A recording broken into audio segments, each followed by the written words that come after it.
Well, this is welcome to Chapter 7 of Dr. Hardin's textbook, and this is probably one of the more important chapters that you really should study and read through this chapter because it explains about a system of classroom management called COMP, the Classroom Organization and Management Program, developed by Dr. Carolyn Evertson. That's a picture of her quite a few years ago. She's silver-haired, and she's Professor Emeritus from Vanderbilt in Nashville. And she has developed this thing, and she's organized all of these different types of things involving managing a classroom into this system called COMP. So we're going to look into that. We're going to look at some of the basic principles behind that, look at the importance of collaboration between teachers and students involving this. Look at the kinds of strategies we need, and she's developed COMP, and she's divided it into 6 components of things to do. To me, it feels a lot like the scientific method. And then look, of course, once again, we're going to see that research proves that this works. We're going to look at, and what Dr. Evertson did was looked into those characteristics and those actions of effective classroom managers. In other words, they started seeing, the question was, there are certain teachers who turn out very well behaving students and students who also achieve. Are there, if we look at several of those teachers who do that, are there certain characteristics of those teachers that are common, that involve that, and they discovered that there were several. And so we're going to look at those and realize that this part here is where Dr. Evertson says management and classroom instruction are integrally related, as opposed to Cantor, who said that the classroom management and the discipline in the classroom is a whole separate thing from how you teach. This is saying that how you teach and what you teach and how you manage your class are all put together. Dr. Evertson says we have to look at student differences in attention spans, the way students learn, the varying intelligences that we have in the classroom, things like that, and develop your own personal classroom management plan. As I've always said, there's no one correct plan. Each plan is one that fits you and your students in your situation at your time of the day, of your time of the year. They're all, there's so many other things other than just saying this one-size-fits-all plan works. However, Dr. Evertson's plan has the flexibility to be able to be modified as you need. And then look at, here's another part that's brand new, subject area content and how it impacts classroom management strategies. Page 134 in the textbooks, and I hope this is the correct page in there. This is the part that gets principals' attention. So they see that her system, the COMP system, shows greater gains in academics, that the teacher created a teaching and a learning environment that's more conducive to students' learning. So here's the final product then, says you get a significant increase in inappropriate and disruptive behavior. Decrease in inappropriate and disruptive behavior, and a significant increase in academic achievement. And when you have the two together, it's not just making greater academic gains, but in reducing misbehavior too at the same time. When you say that to a school principal, their ears perk up and they start thinking this might be a very viable system. So let's get into this point in here. We've kind of talked about the purpose of it is to create this positive learning environment. And look at what it says there. And where students learn to take responsibility, there's that word responsibility for one of the first times we've talked about, where students learn to take responsibility for their own decisions, their own actions, and their own learning. The principles behind it, now this is not the 6 parts of it, but this is the basic principles saying that those instruction and management are connected together. There is very definitely where she very specifically says that prevention is the key. In other words, we have to be as teachers proactive in trying to solve as many problems as we can before they ever occur, so that we prevent things from happening in the first place, where we involve students in the learning environment as well as the creation of the rules. And then we certainly always share with other professionals what methods were working good for you. Now, I know in academics we have what are called data chats, where we look at the data, and where one teacher has excelled in one area, the other teachers in a particular grade or a particular subject area will look at that teacher and ask them, what are you doing? Because I want to find those things that you're doing to improve my instruction. Well, the same thing has to do with classroom management. If you see a teacher that has excellent classroom management in a particular situation from you, then what you need to do is look and see what it is that they have that you might be able to use, modify, adapt, adjust to improve your own classroom management. Here's the 6 parts of it now. And I created this word. This is not from Dr. Evertson or from the textbook. I just used this as a mnemonic to help me remember the different parts because I divided a couple of parts. First, we have to establish, and this is not in a particular order either, we have to establish procedures that we're going to use in the classroom, and there's a difference between procedures and rules. Procedures are, this is how we do things in the classroom. Rules are what is acceptable behavior and what is not. And notice it says with student involvement. Then we have to determine and look at organizing our classroom. Now we've heard this now from 2 different philosophers who have said organizing the classroom helps you to determine and modify classroom management. Maintain good behavior with good and bad. I mean, we have positive and negative consequences for good and bad behavior. Have well-planned lessons. Now this one, unfortunately, is not something that immediately comes with all novice teachers. And I say novice teachers because some teachers have been teaching 4 or 5 years and they're still novices in terms of creating good lesson plans. So the idea is that if a well-planned lesson, and this is a Gerald saying, there is no substitute for a good lesson plan. When you have a lesson plan that goes together and it works for you and it helps the students achieve and you crank right through it, you feel confident that it helps the students learn the things they're supposed to learn, that you feel comfortable that you've got it in your head, you don't have to keep referring back to the paper all the time. When you have those things connected together, then you know you can sail through the lesson and suddenly the time is over and you've gotten through everything you needed to do, and the students will look at you sometimes if you've done them really well, and the students are even regretful. They want to keep going. When you have that, you create that kind of excitement in a lesson. You want to save that lesson plan and use it over and over and over again. Unfortunately, they are rare. And in order to have, it's not just planning the lessons, but planning how you're going to deliver the lessons, the delivering procedure. Look on the things that you're going to use, what elements, how am I going to introduce this, what can I do to make this a little more exciting, what can I do to involve the students more in the learning, is it going to be less teacher-centered and more student-centered, can I do things that where I can evaluate along the way. All of those types of things are involved with planning your instruction. Managing the student work means not only assess the student work, give the students feedback during their learning process, and that doesn't necessarily mean returning homework back, but that's a part of it, and returning it back in a timely fashion. But also being able to give them feedback as you go through the class that day. And the last part is the big one. Maintain momentum in the class. There's so many times in a classroom when I had a good lesson and it was going along through there and I get right to that point where I'm about to do my wrap-up and give the students the aha moment where we can then set up, it'll set up my lessons for the next day. And you get to that point and bang, if the fire alarm will go off. And it just stops your class cold. And you go out of the door and you go line up and then they call all clear and you come back in your room and your time is up and you miss the end of it. Or worse yet, you're in 2/3 of the way through. You're just about to get to the peak where you've set all your other things up and you're ready, about to turn the students to do independent work. Bang, the fire alarm, or they stop for announcements, or they have an assembly or something, and you come back from the assembly and trying to get that momentum back is always a challenge. It will always be a challenge. And you have to try to be able to tap dance your way through connecting those and keeping your momentum and retaining that momentum and returning to that momentum when you come back to the classroom. It's always a challenge. So there's problemo, and that's how I set it up. There's my quote right there. There is no substitute for a good lesson plan. I mean, that's just it.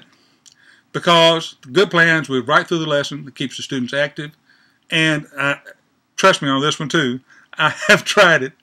You cannot fake your way through day after day after day of lesson plans. You must plan, you must organize, you must keep yourself organized, and continue to stay on top of that the entire time. A good lesson plan does it. So always, always, always plan and stay on top of what you're doing. Here are the 6 parts. Organizing the classroom, creating the rules. These are all listed in the textbook as well, and I'll go through them one at a time here. We've talked about visibility, accessibility, distractibility, arranging your classroom, so I'm not going to spend a lot of time here talking about that. Here's a new thing. It says we need rules and procedures to maintain the lesson flow and the students' engagement. And here's the critical part that she says. Once you make these rules and these procedures, you must teach them, not just put them on a list on the wall. You have to teach the student what it means to behave, to have a neat desk. Because to some students, a neat desk means one thing, and to other students, a neat desk means an entirely different thing. So if they have the flip-top type desk, I've seen many a desk where the student lifted it up to get a paper out of it, and it was just a mess underneath there. And helping students to understand all the different types of things that are involved with that, as well as what the rules are in there, is a very important part. Teach them the rules, don't just present the rules to them.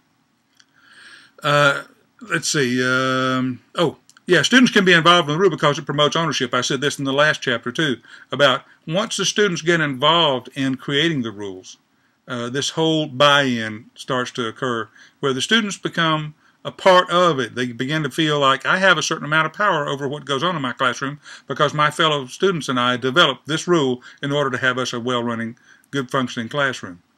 And procedures then are the how-to steps. We've kind of talked about that. There's a whole part in here that talks on page 125 in the text. So look through that, and here's part of the reasons about teaching them the rules. Give them a reason for why we have the rule. Rules, and try to create rules that create a positive class climate. Select those.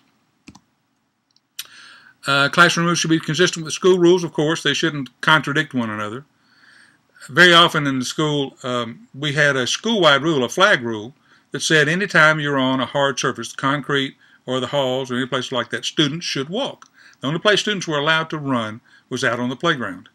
And I would see teachers ignore that rule when they went outside on the sidewalks, going toward the playground or coming back from the playground, or just going from one place in the school to another, not paying attention to that. And when you then try to lower the boom on them, they're confused because they were allowed to run at a different place. So it's always important that you maintain the consistency with your rules in there.